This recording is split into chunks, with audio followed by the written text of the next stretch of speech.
Well, hi, everybody. I'm Don Stewart. Welcome to a special edition of Breaking News for this Saturday, the 17th day of August, 2024. This is our third edition of Breaking News today, and the reason we're doing it, a story came across the wire late Israeli time that we need to address, and I'm sure once you hear it, you'll know why we're doing this. All right, this came from the Times of Israel, and right now, as we're doing this, speaking of times, it's about 5:30 p.m. as I'm recording this in Southern California in the Pacific time zone. It's 3:30 a.m. in Israel. The next time we join you, be about 12 hours from now, about 5:30 in the morning when I usually record these. They'll have some answers about how this was decided. But you need to know what's going on right now, and you need to be in some really heavy prayer because this is a very, very dicey situation. Here it goes. It's from, again, the Times of Israel. U.S. bridging proposal for Gaza deal said to exclude two of Netanyahu's key demands. This is the big story. The U.S. bridging proposal, designed to enable the finalizing of a hostage-for-ceasefire deal in the coming week, does not provide for an ongoing Israeli presence along the Gaza-Egypt border or for a mechanism in central Gaza to prevent the return of armed Hamas forces to the Strip's north, as demanded by Prime Minister Benjamin Netanyahu, Hebrew media reported Saturday, citing unnamed officials familiar with the talks. Channel 12 reported that negotiations involving the U.S. and Israel are set to continue in Cairo on Sunday. Only, and here's the key, only if Israel and the U.S. can agree on terms on these two key issues will Egypt and Qatar press Hamas to take the deal, the report said. Hamas has made it clear that it will not agree to a deal that accommodates these two Israeli demands, the report noted.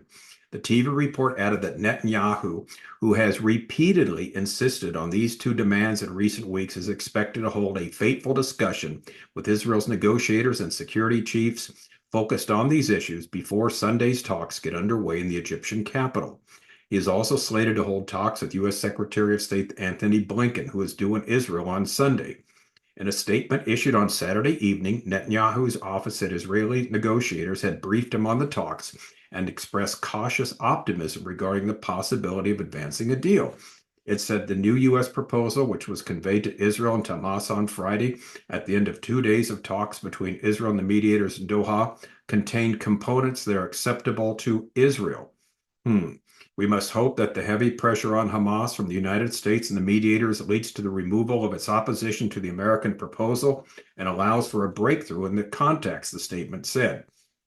U.S. officials had previously said that the return of armed Hamas forces to northern Gaza across the Netzarim corridor that the IDF has established separating the north and the south of the Strip would constitute a violation of the deal.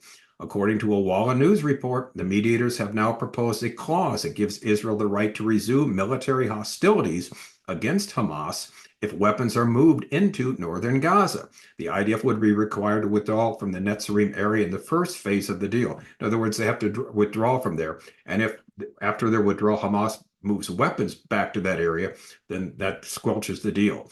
Israeli and other sources have said that Israel's security chiefs believe withdrawing from the Philadelphia corridor along the Gaza border for the 6 weeks of the deal's first phase would not enable Hamas to significantly rearm, and that certain unspecified procedures along the border could compensate for an Israeli withdrawal from the border area. Israel's Channel 13, citing Egyptian sources, said Israel and Egypt were working on an arrangement as regards the Philadelphia corridor and the Rafah border crossing. The U.S., backed by fellow mediators, Qatar and Egypt, conveyed its bridging proposal to Israel and Hamas at the end of the Thursday-Friday summit in Doha. Israel and the mediators attended the summit. Hamas officials in Doha were updated on the progress of the talks, but they did not directly participate. Another such summit is reported tentatively scheduled for this time for Cairo on Wednesday or Thursday. U.S. officials had said they aim to finalize the long-sought deal by the end of this coming week. President Joe Biden and other U.S. officials have expressed guarded optimism about the progress of negotiations while stressing that obstacles remain. Hamas officials have indicated they oppose the latest formulations, with sources stating Friday that the group insisted on a permanent ceasefire, a full Israeli withdrawal from Gaza, the return of displaced Gazans, and a hostage prisoner exchange. An Israeli official with knowledge of negotiations told Walla that Hamas was likely to turn down the latest proposal, regarding it as broadly mirroring Israel's positions. According to Saturday's Channel 12 report, the bridging proposal covers numerous highly specific issues regarding the deal.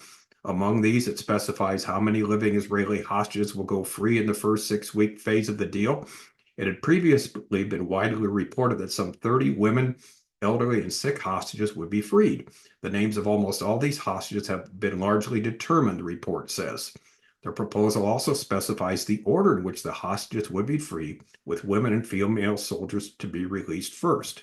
The proposal reflects progress on which Palestinian security prisoners are to be released in exchange for the hostages. Wallace said that Israel has offered to veto a few specific terrorists released if Hamas frees more hostages in each of the 6 weeks of the deal's first stage, and that this element has been included in the bridging proposal. In return, 47 Palestinian security prisoners released in the 2011 deal to secure the freedom of kidnapped Israeli soldier Gilad Shalit, who have been rearrested since, would be freed as part of the deal. The report stressed, however, that these elements of the bridging proposal have been agreed by Israel and the mediators, but not by Hamas. Wallah's report on Saturday night also cited an Israeli official as saying that the U.S. professed optimism was at least partially aimed at convincing Iran to delay its threatened revenge attack on Israel for the killing in Tehran of Hamas leader Ismail Haniyeh, a killing they blame on Israel. The U.S. has also been pressing Lebanese terror group Hezbollah not to strike Israel following the IDF's killing of its military chief Fuad Shakur in Beirut the previous night.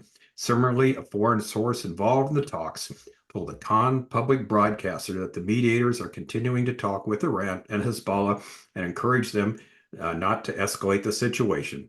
The same source reportedly expressed very cautious optimism that a deal could be concluded before next week's Cairo summit. So there you have it. All right, both on our website and on our app, and of course on our YouTube channel, we have always an explanation of what we dealt with in the breaking news. So you'll have this all listed out there for you. It's an article from the Times of Israel. You can read it on our website. You can read it on the YouTube channel there. And again, take the time to look at it. But the bottom line is, if Netanyahu agrees to these 2 points, and that's a real big if, then they'll hand it over to Hamas, and Hamas will either accept it or reject it. Now, again, these are huge things that Netanyahu would have to let go of, that he's made it very clear that the 8.5-mile Philadelphia corridor that bridges between Egypt and Gaza, which of course Israelis have now taken over, and that is where all the weapons, that's where all the people were smuggled, the weapons were smuggled, the money was smuggled, everything was smuggled back and forth. All these tunnels from Egypt to Gaza a lot have been destroyed, but that's the area where Israel said they must continue to remain there to provide security. And yet, according to this deal, they have to leave that. And they also have to leave the central part of Gaza, which would allow Gazans to move up from the south to the north. Because remember, you got millions of people there in the south and very few in the north now. But if Hamas started moving weapons to the north, then the deal would be squelched. So that's kind of where we're at. Now, here's part of the problem. Netanyahu's got ministers in his own party that we know are going to reject this, that could actually bring down his government. Say, if you agree to this and you put this forward, we're going to leave the government. So you got a lot of things going on. Now, again, this is about 5:30-ish here in the Pacific Coast time zone. We're in Southern California here, the PST, Pacific Standard Time. Actually, we're summertime. We're here. But the point is, it's Israel's 10 hours ahead. It's getting near 4 in the morning there.